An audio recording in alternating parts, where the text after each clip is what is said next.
Praise the Lord. உளையான சிற்றில் இருந்தேன், உருவாக்க என்னை எடுத்தீர், உருவாக்குமே இயேசுவே என்னை, உருவாக்குமே இயேசுவே என்னை. ஆமாங்க, இன்னைக்கும் பாவம் என்கிற உளையான சேற்றில் சிக்கிட்டு எப்படி இதுலேருந்து மீண்டு வர போகிறோம், எப்படி இந்த பாவம் என்கிற இந்த சேற்றிலேருந்து நான் எழும்ப போகிறேன் அப்படின்னு சொல்லி நீங்கள் யோசித்து கொண்டு இருக்கிறீங்களா?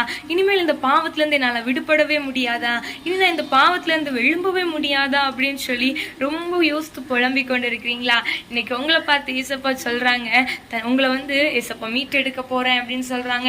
இந்த பாவத்துலேருந்து என்னால் மீளவே முடியாதுன்னு இருக்கீங்களோ, அந்த பாவத்துலேருந்து ஏசப்பா உங்களை மீட்டெடுத்து உங்களுடைய ஸ்தானத்துல ஏசப்பா நிறுத்த போறாங்க. அதனால தேவனுடைய சமூகத்துல இப்போ போய் கேளுங்க, ஏசப்பா என்னை மன்னிங்க அப்படின்னு கேட்கும்போது ஏசப்பா உங்களை மன்னித்து உங்களை உருவாக்குவாங்க, ஏசப்பா உங்களை ஆசீர்வதிப்பாங்க.